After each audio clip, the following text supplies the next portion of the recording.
Welcome back to the Jon Krawczynski Show. The last Jon Krawczynski Show was live at Head Flyer Brewing with Timberwolves lead assistant Micah Nori. He was an absolute blast. The crowd was a blast. It's always a great time there. Big crowd. Lots of fun. Thanks to Jon for making that all happen. Thanks to Head Flyer for always being such a great partner of ours. You can check that out at talknorth.com. And today we have Jon himself, who just back from Dallas. We're going to get to his conversation with Anthony Edwards after that game. A lot to get to today. A lot of developments for the Timberwolves. Reminder, we're coming to you from the Aquarius Home Services studio, and we're presented to you by Lexus of Wayzata and Maplewood.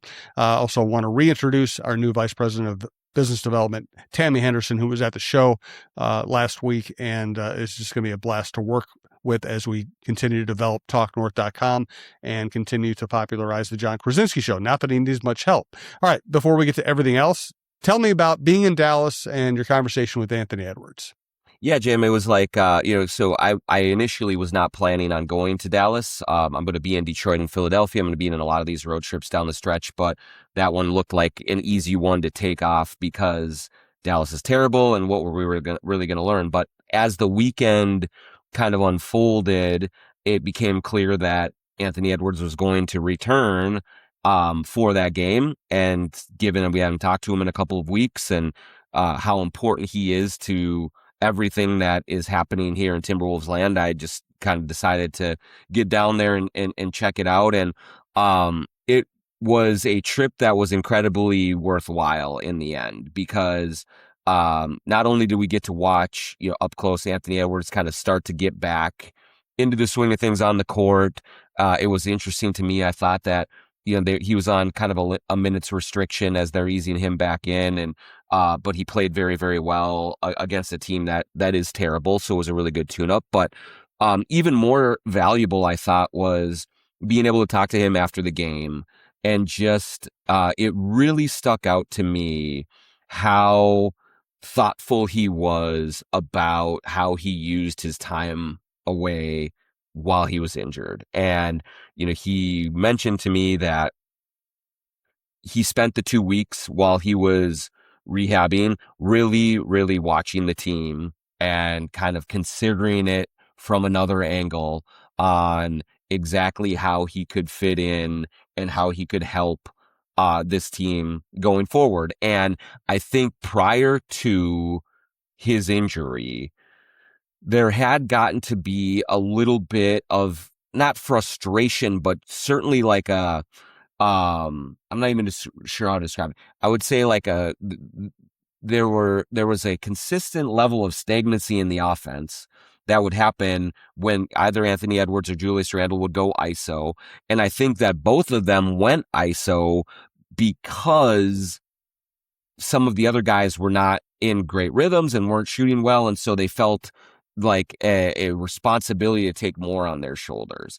And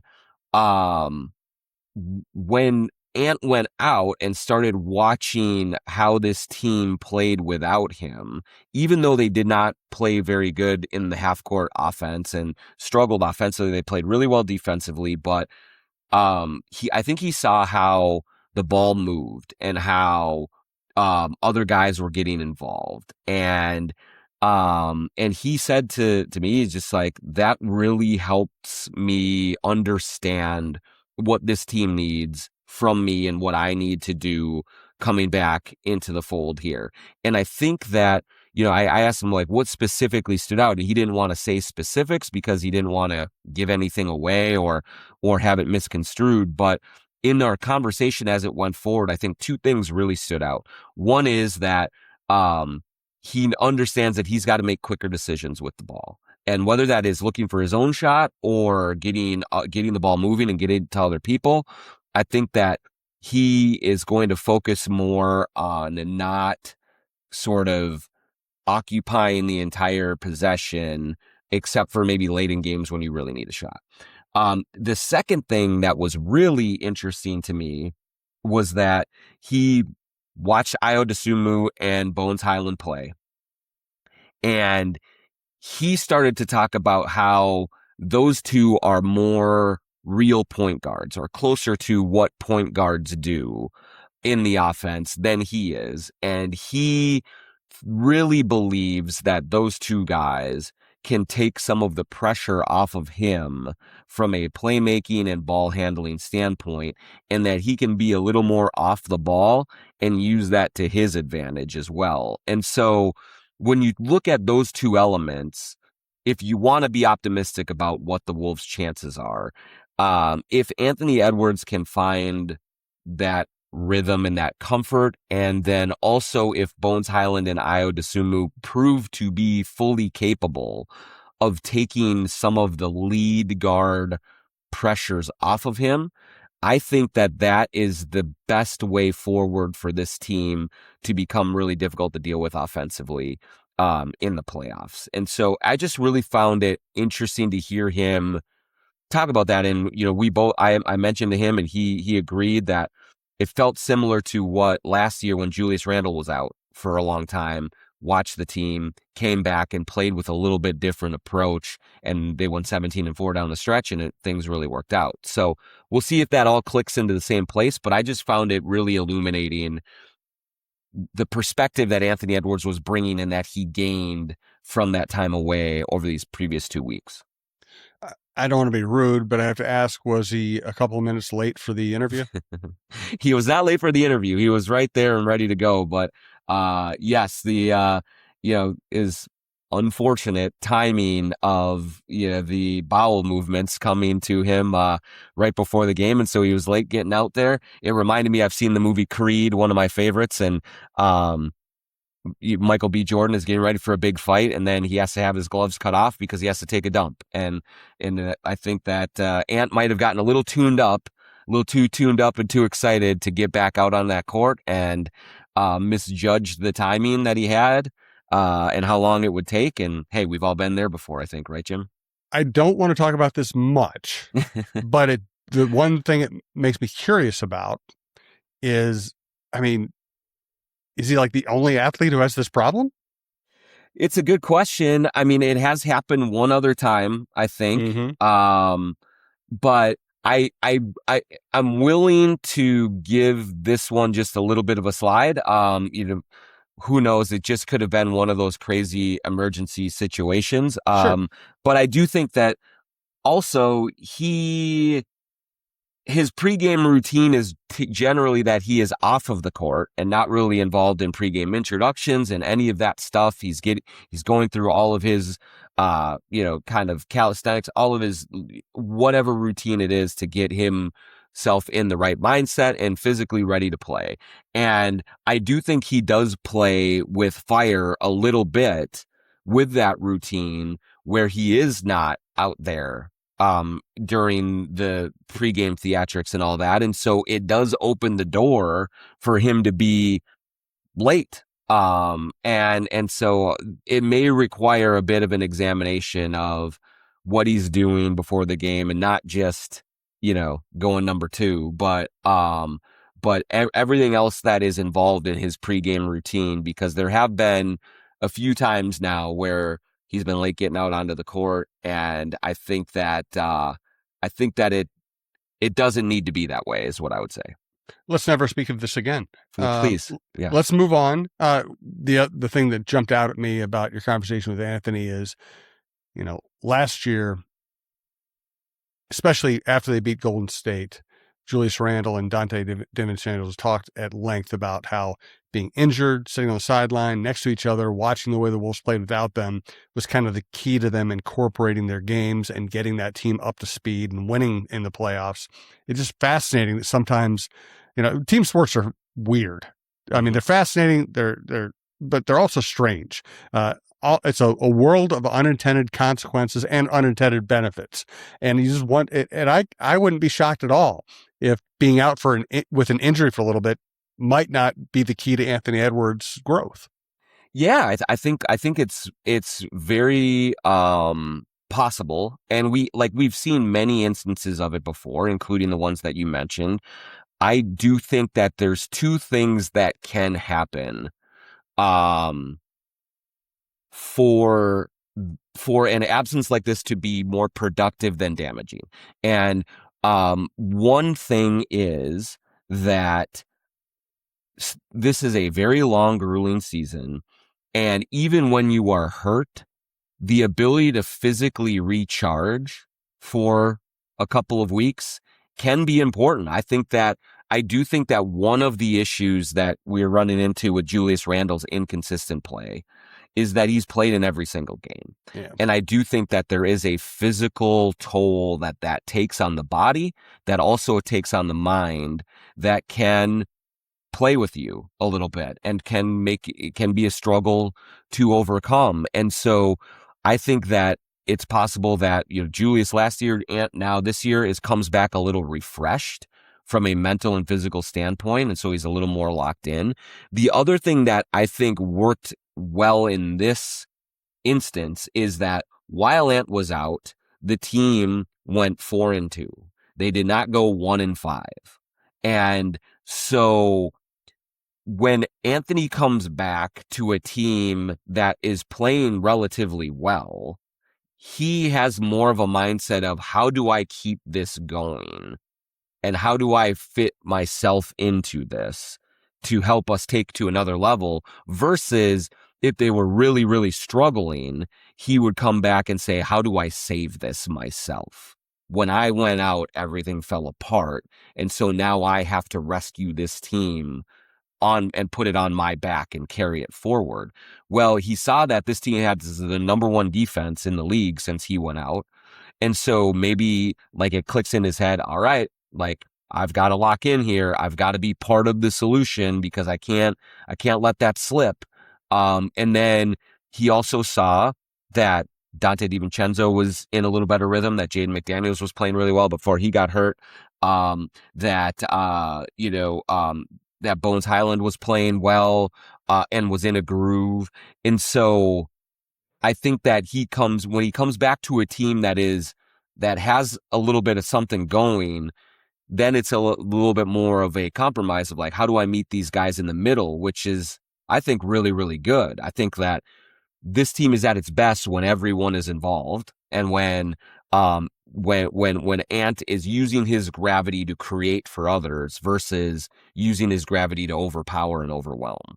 And so those two elements mixed together, I think, kind of lay the groundwork for the possibility that this is going to really be helpful in the long run, both for Anthony Edwards individually and for this team collectively. Yeah, well said. More to get to. Let's talk about Jaden McDaniels, his timeline and the effect of his injury on this team. First, though, I want to let you know we're coming to you from the Aquarius Home Services studio. Is your water leaving white scale, smelling funky, or making you a bit suspicious of what's in it? One call to Aquarius Home Services, your authorized independent Connecticut dealer, means worry-free water for your home and family. Schedule your free water test today and experience the Connecticut difference for just $9.95 per month for the first 3 months. Aquarius Home Services. One call, problem solved. Earning the right to be recommended. Schedule today at aquariushomeservices.com. And we'd like to thank Lexus of Wayzata and Maplewood. If you're in the market for a new luxury vehicle, look no further than our good friend Charlie Swanson at Lexus. Whether you're on the west or the east side of the Twin Cities, they've got you covered with 2 great locations, Lexus of Wayzata and Lexus of Maplewood. Check out the all-new Lexus TX, a spacious SUV with 3 rows of seating and plenty of room for all your gear. Head over to lexusofwayzata.com or lexusofmaplewood.com for details and to find your next ride today. 2 very interesting developments. Jaden McDaniels having his best year as a pro, injures his knee. And while he's out, Ayo Jaden absolutely takes over and plays one of the great games you'll see in the NBA.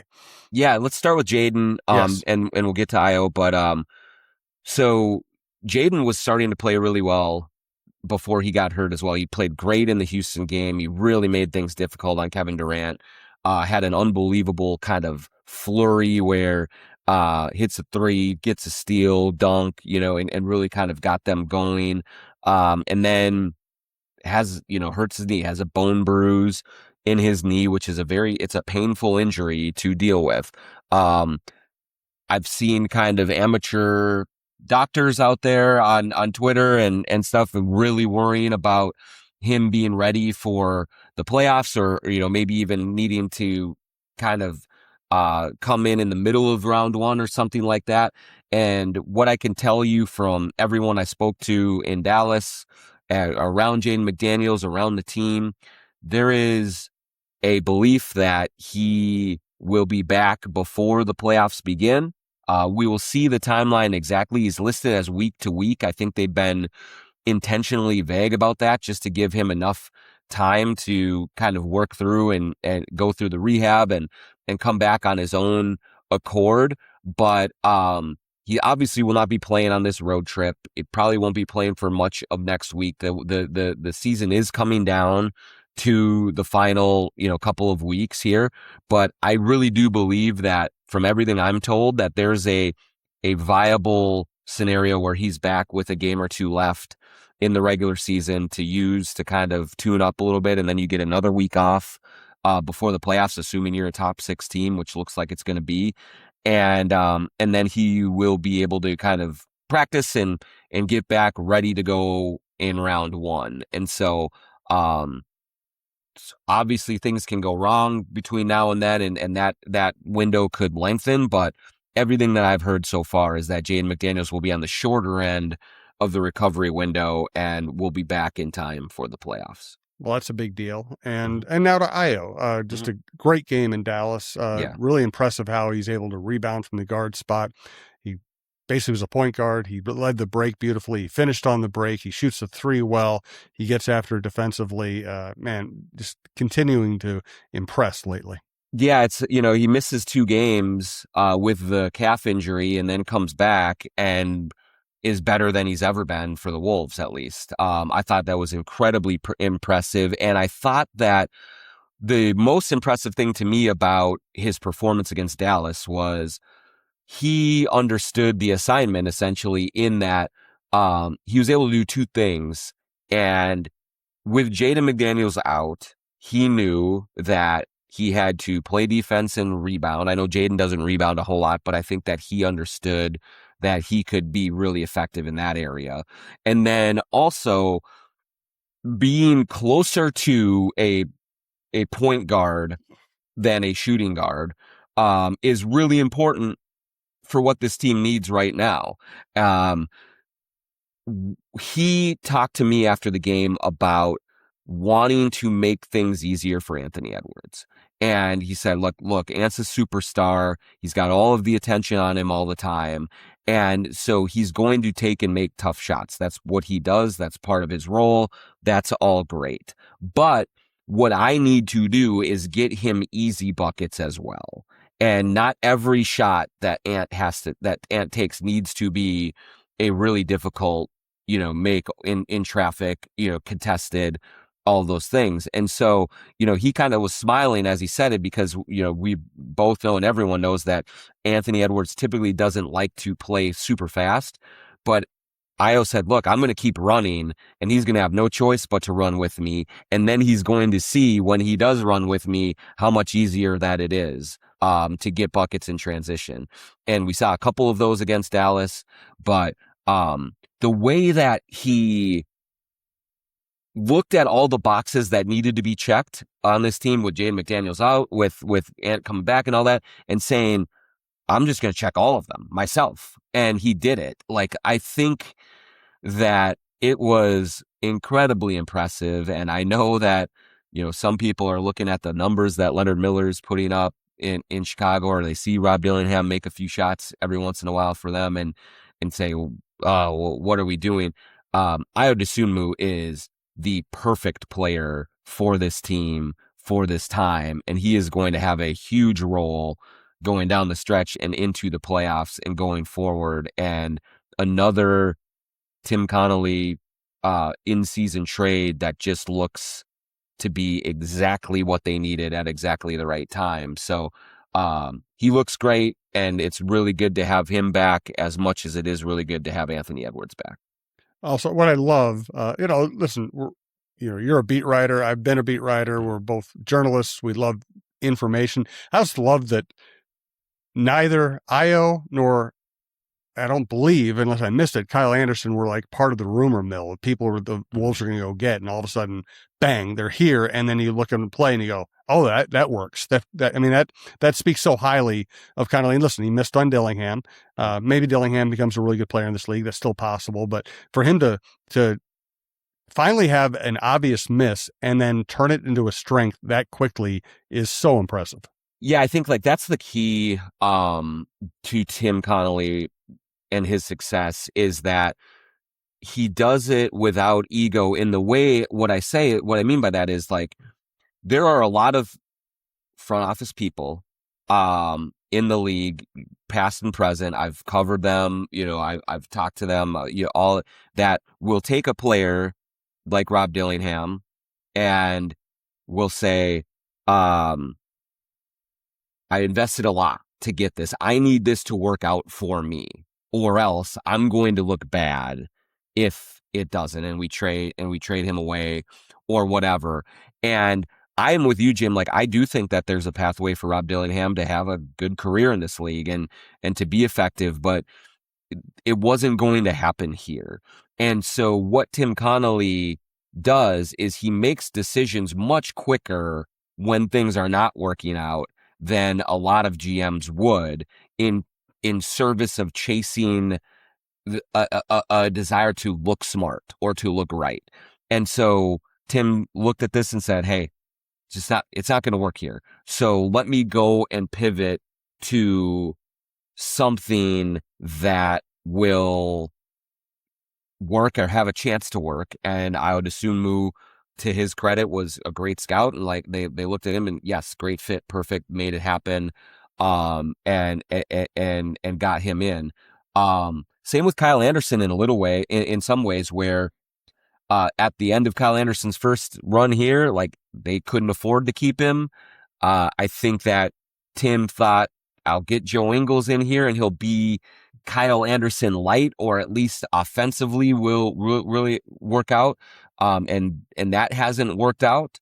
And so, you know what? I'm going to go back and get Kyle Anderson again. And yeah, he hasn't played well. He didn't play much in Utah. He didn't play didn't play much in Golden State. Played some in Miami in the interim these last couple of years.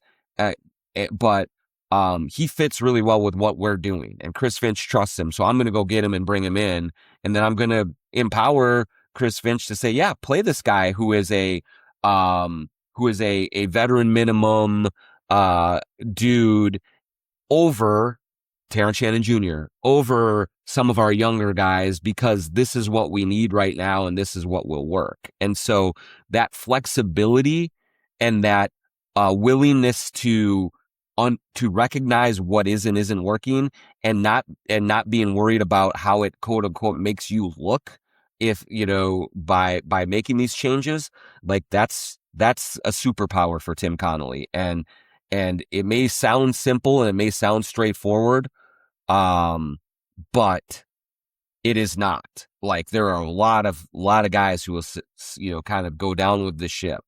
And the other one is, like, the D'Angelo Russell trade was also, he did not bring D'Angelo Russell in, but D'Angelo Russell was a high profile player here, who was shooting great at the time. Yep, made a lot of money, all of that stuff.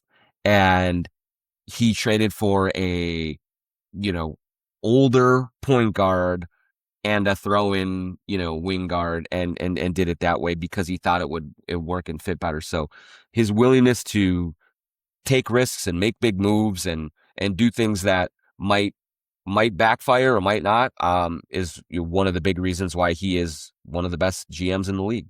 And one of the reasons we have a rumor to talk about here in a second. But first, let us thank TSR Injury Law, 612 TSR Time. We had Mike and Nori on John's show last week at Head Flyer Brewing.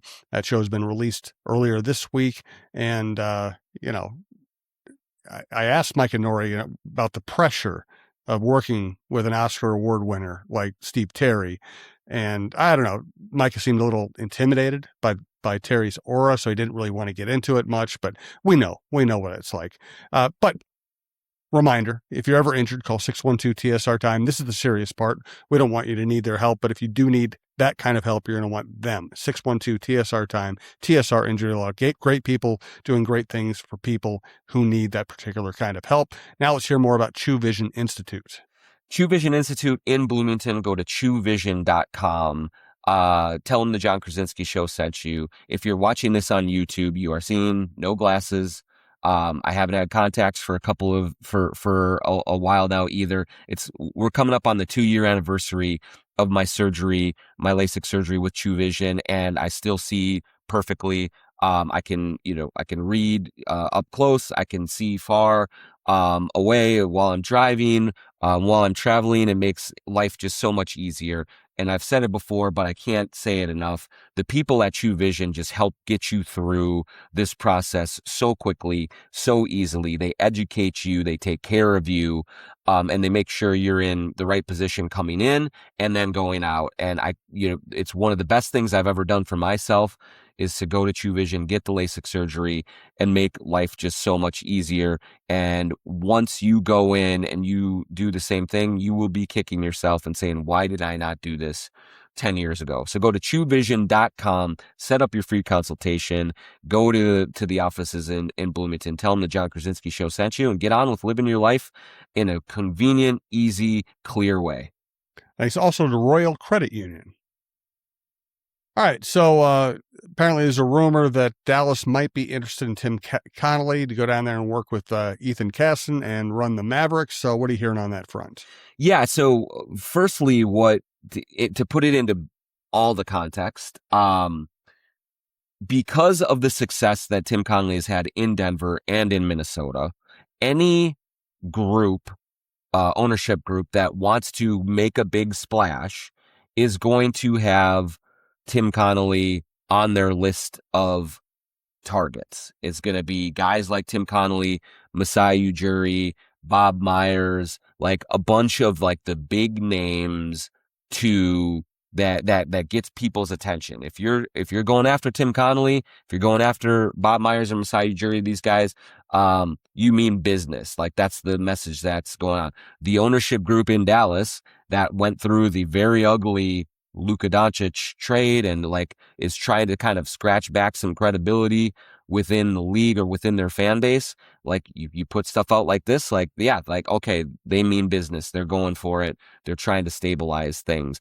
Ethan Casson has a very good relationship with Tim Connelly. So it makes sense that they would be interested in him.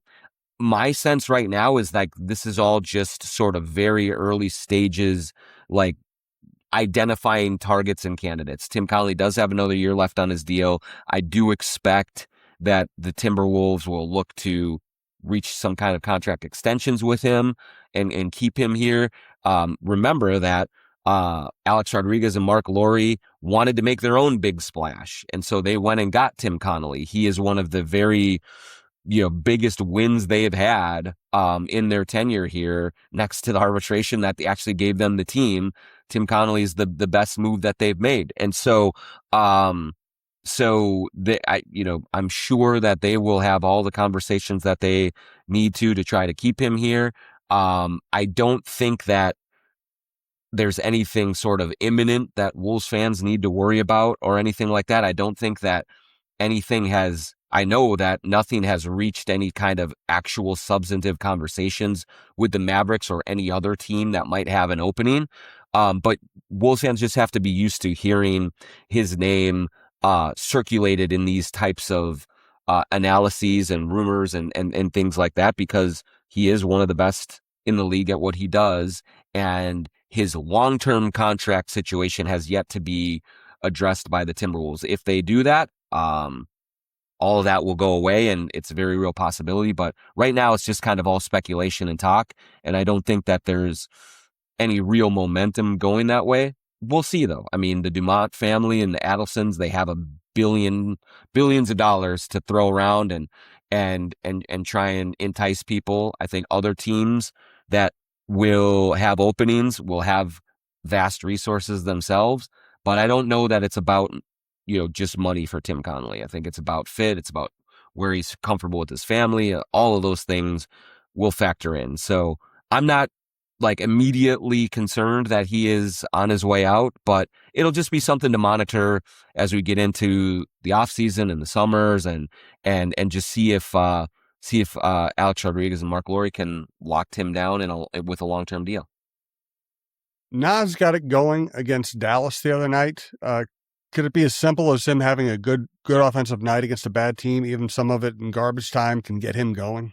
Well, I think that's the key, Jim, is that he got it going in garbage time. One thing that I thought was really smart by Ayo Jaden was like when the game was fully in control, you could tell that Ayo went into a mode of I got to get Nas some shots, because I'll tell you, like the first 3 quarters of that game, Nas did not seem to be mentally engaged in that thing. And there was it wasn't moping, but it was certainly not good energy, not good body language on his part. And he has been in, kind of a shooting slump for a while now.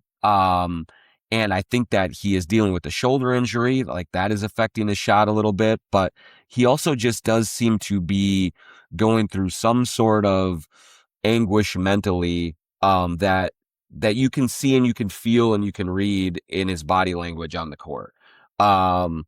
So I do think that one of the big priorities down the stretch in these last 7 games is to try and get Nas into some kind of a rhythm, try to get him feeling good about his game, trying to get him feeling good about everything, where he fits in and all of that stuff.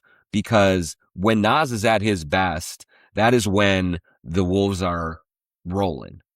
He is flashy. He is dynamic. He is engaged on the glass and on defense, and the highlights that he can produce on the fly offensively, get the crowd jumping as much as anybody. And so I don't know what it is exactly that has been bothering Nas, because he has a long-term contract. He wasn't getting traded. Like he hasn't had to deal with a lot of that drama, but these guys are humans and we all go through things. And so he's going through something right now, that I think that they got to try to help him through and get him back refocused. And maybe the last, 8-9 minutes of his stint in Dallas kind of helps get him going that way. He was in the locker room in Dallas, smiling and laughing with his teammates and stuff. So maybe he is turning a little corner. But we'll see. They need to get him rolling though, because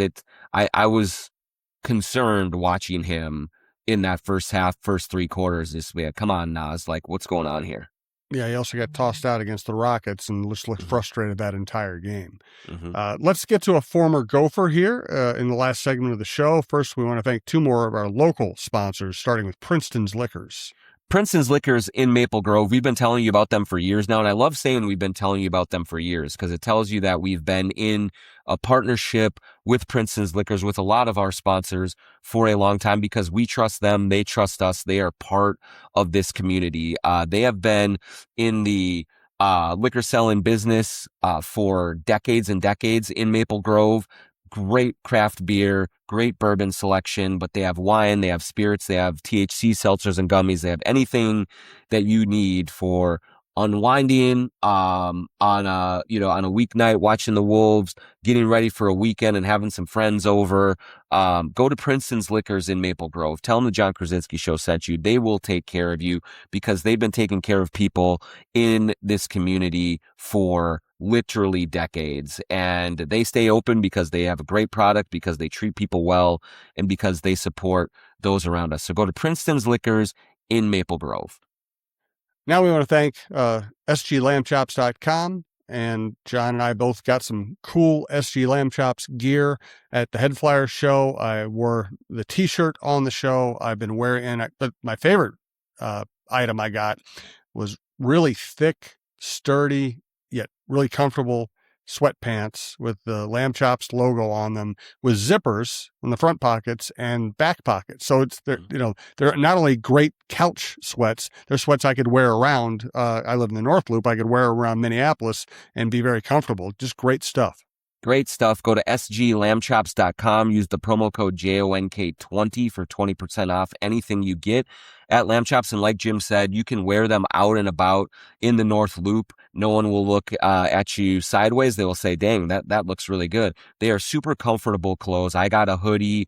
I got a t-shirt, got a sweater as well that I can wear to games and look good and look stylish, but also it's appropriate for business wear as well. And so they have all sorts of different things that you can wear to all sorts of different events and or just lounging around the house.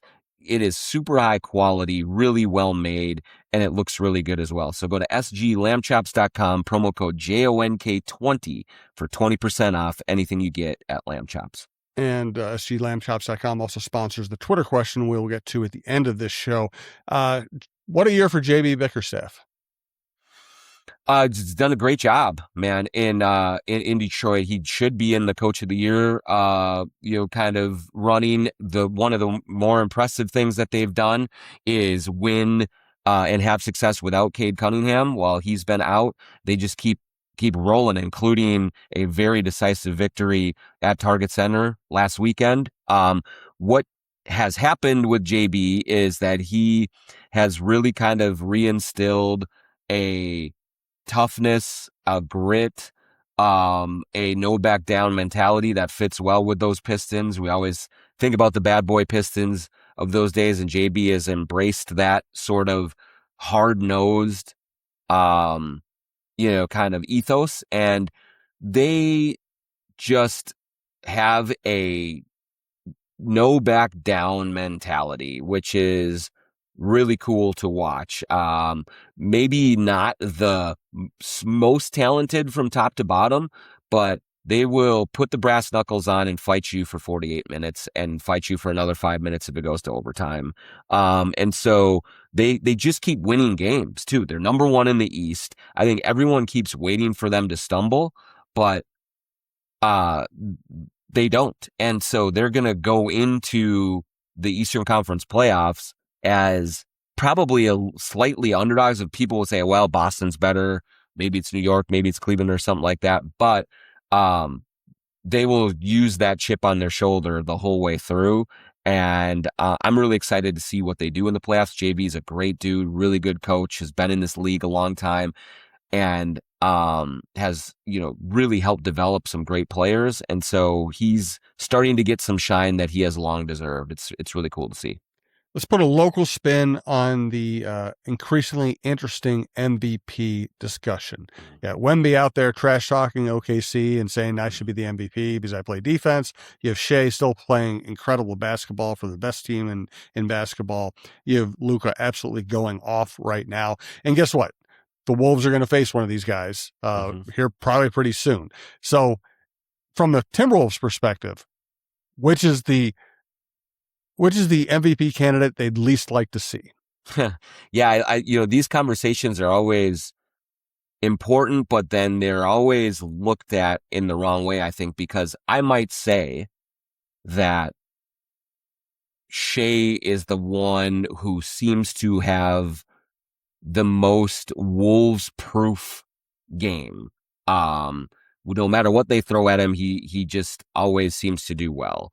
And if I say that, there's going to be Spurs fans or Lakers fans that think that I'm saying that Wemby is terrible and Luka is trash, and like they're going to dispatch any of them. And I don't necessarily believe that's the case with any of them. There are three incredible players in the deepest talent pool that the league has seen perhaps ever, but certainly in a very, very long time.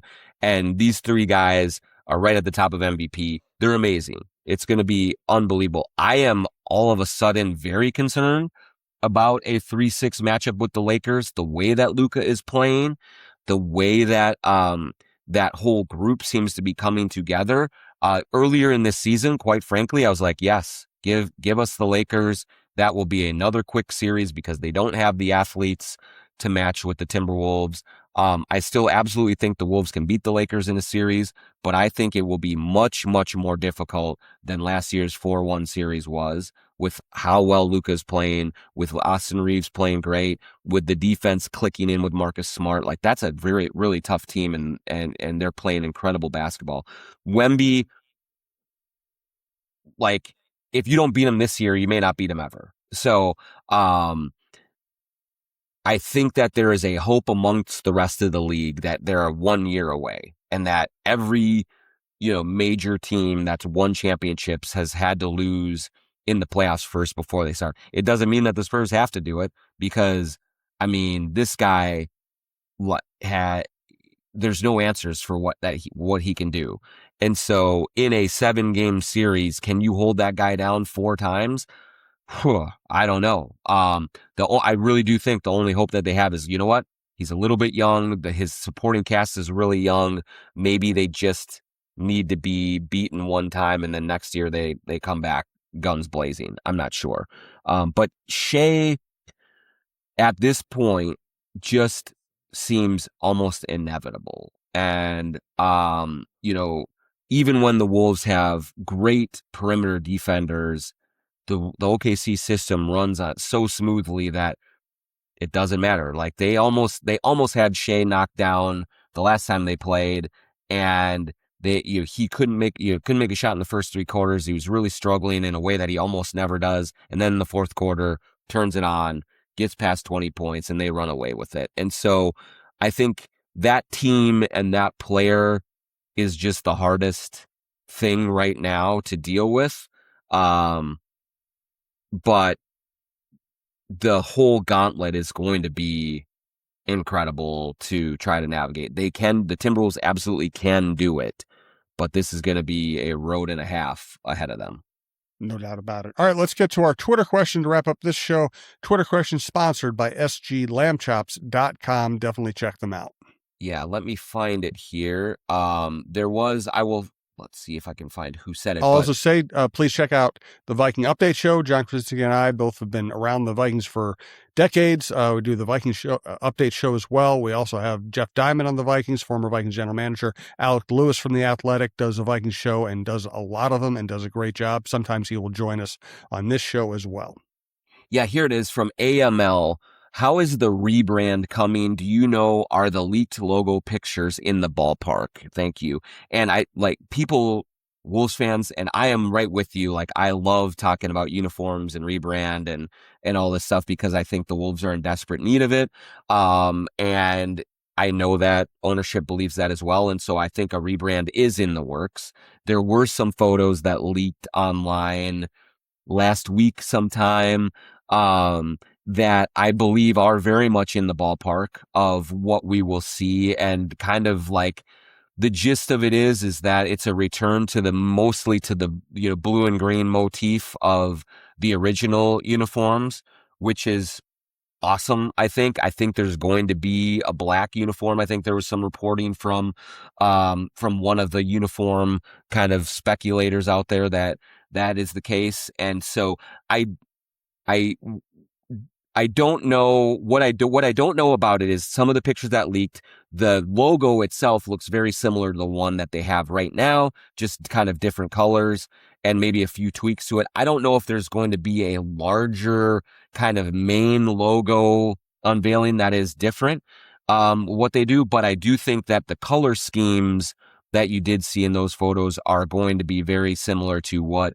is unveiled, and I think it will be welcomed with open arms to go back to the really classic, blue, green, white, and then have a black kind of alternate uniform as well. The ownership has heard loud and clear fan complaints about the just uninspired kind of current kits that they have, and they see also that any throwback uniform, the trees this year, the classics from a year ago, the Prince jerseys, those things sell out just like wildfire. And I think part of that is nostalgia, but part of that is sort of a statement that the current main primary uniforms that they have just don't do it for fans. And so ownership quickly moved to kind of start that going, and we will see something unveiled. My guess is sometime later this summer, leading into next season, with kind of the trees will I think play a role in it, and the old colors will play a role in it as well, which is going to be very cool to see. Great stuff, Jon. Really enjoyed the live show with you and all the fans. Thanks for everything. Please check out the Viking Update show as well with Jon, and we will talk to you next week.